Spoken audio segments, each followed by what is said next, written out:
Hi, it's Steve.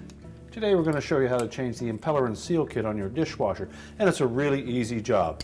All we're going to need is a 1/4 inch nut driver, a 5/16 nut driver, a number 20 Torx driver, and a pair of slip joint pliers. Let me show you how we do it. Now, to do this repair, we will need to remove the dishwasher from the cabinets, so we're going to begin by disconnecting power to the dishwasher. We'll also remove the mounting screws for the tabs at the top of the dishwasher tub. We'll next remove the 4 1/4 inch hex head screws that secure that lower access panel in place. We'll remove that so that we can then access the inlet water supply to the valve and also the electrical supply to the junction box, where we'll need to disconnect those. Once we've done that, we can then pull the dishwasher out of the cabinets, and then we'll lay it gently on its back. And remember to remove all of the dishes first. Now that we've disconnected the inlet water supply and the electrical supply, our next step before we completely pull the dishwasher out of the cabinet will be to remove the lower rack and set that aside. And then we're also going to loosen this lower wash arm assembly. There's a large plastic nut at the bottom of that wash arm that will just unthread counterclockwise. You should be able to do that just by hand. And then lift that assembly up, remove it, and set it aside. We can then close the dishwasher door up, and then we'll pull the dishwasher the rest of the way out of the cabinets, and then we'll gently lay it on its back. Now, to do this repair, we are going to remove the whole motor and pump assembly from the bottom of the tub. So we've already disconnected the lower wash arm from the inside of the tub. We'll next need to remove this small hose on the side of the pump, and there's probably going to be some water in there, so just keep a towel handy to catch any of that. We've already gone ahead and removed the drain hose because it was easier to do that and give you a better view of a repair, but you would also find some water in that as well. So using our pliers, we're just going to squeeze that clamp and slide it along the hose. Then carefully twist that hose back and forth till you break the bond, and then it should pull off that pump housing. Now next, we'll disconnect the wire harness, so just depress the locking tab, pull the harness straight off of the motor. Now next, we're going to remove the clip that's on the end of that motor, and that holds the motor to this wire bracket. So using our pliers, we just grasp the edge of that clip and work it back and forth until it pops off. Set that aside, and we can lift that right off the end of the motor shaft, and that will release it. And lastly, we're going to remove this inlet hose to the pump. And we'll do that by loosening the 5/16 screw on the clamp, and then you should be able to just grasp that motor and pump assembly, pull it out of the bottom of the tub,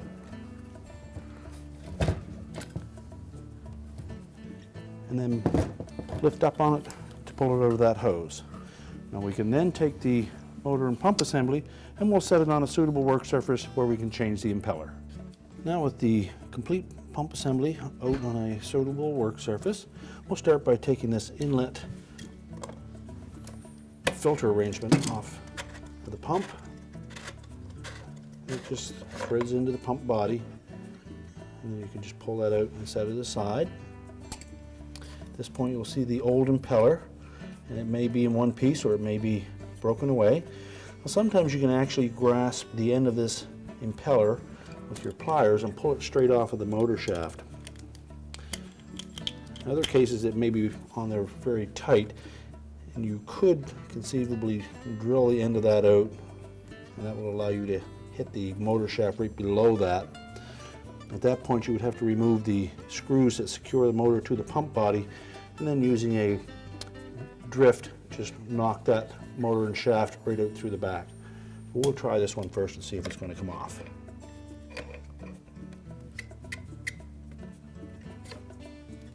That one pulled off pretty easily.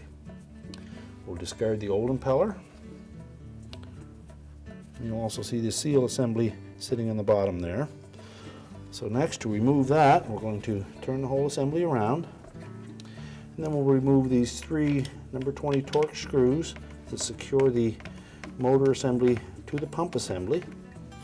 And with the screws removed, you can just pull that pump right off the end. And all we'll need to do with this motor shaft is make sure that the flattened ends are nice and clean, so you can take a rag and just wipe that up. Make sure there's no rust or corrosion on it, and just set it aside for now. Now the top portion of that old seal would have sat on the motor in this manner, where it would have fit right on the end of the shaft. And that is a spring-loaded seal, but as you pull the motor out, of course, the seal would pop off. Now the other half of that seal is still in the pump body, and we need to remove it next. So coming in from the back side, you just take your screwdriver and just push that out. You'll see that the seal has a rubber gasket all the way around it that seals to the pump body, and then the face of it is a ceramic surface that actually mates up against the bottom of that spring type seal. So we'll discard all of those pieces. Now when installing the new seal, we'll need to first of all make sure that the opening that seal sits in is free of any debris. Also make sure that the face of that ceramic portion of the seal has no cracks or abrasions. And then we'll carefully set that down into the pump body. And with a little bit of moisture that is in that pump body, that will lubricate that seal enough that we can carefully push it into place, just using your fingers. We don't want to use any hard tools that may damage that seal face. So once that's fully inserted into the pump body, we can next reinstall the motor. So carefully slide the shaft through that opening, and then line up the 3 mounting points. And you can't make a mistake with that. The motor will only fit one way on that pump body. So install all 3 of those screws and tighten them. And next we're going to take the upper portion of that seal. You'll note that there's a little guide tube that will slide over that shaft. So again, we'll make sure that the carbon face on that seal has no chips or cracks or any type of abrasion on it. And we'll carefully slide that onto that shaft, push it down into position. Then next we'll put the impeller on top of that. Now you can moisten the inside of this where it will fit over that rubber portion on the top of the seal. And it also has 2 flat sides in there that will line up with the motor shaft. So you'll have to rotate it until it slides on easily, then push it on the rest of the way. You should feel a little bit of spring action with it. Now when you put the cover on for that seal, there is a surface there that will press up against the brass end of that seal, and that's what applies the tension. Simply thread that all the way into the pump body. And just using our pliers, we'll just make sure that it's nice and snug. And now we're ready to put the whole assembly back in the dishwasher. Okay, now to put the motor and pump assembly back in, we're going to locate the inlet into that hose, making sure that we don't kink the hose any. And make sure it's pulled fully onto that pump body. Rotate it into position, push it up into the base of the tub. And we'll take that mounting clamp, make sure it's inserted into the holes in the cross member on the frame.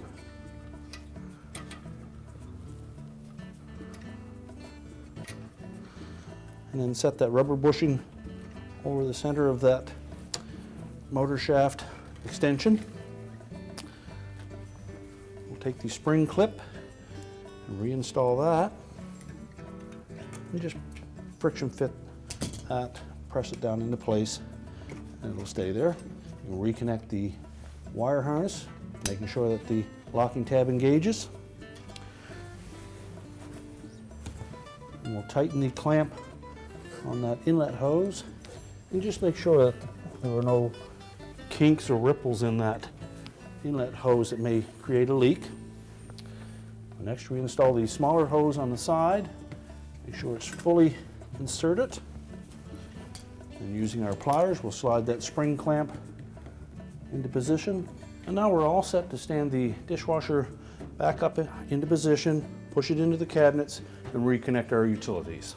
Okay, our next step will be to reinstall the lower wash arm.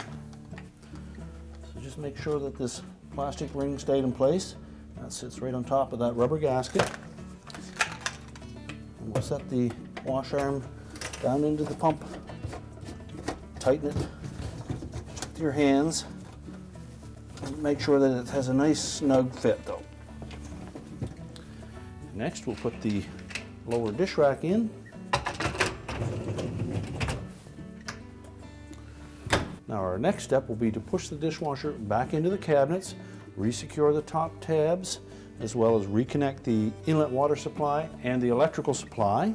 And once we've got that done, we can run a short test cycle to make sure that we have no leaks, because then we'll be able to view it from the front. And once we've satisfied ourselves that we have no leaks, we can go ahead and put the lower access panel on.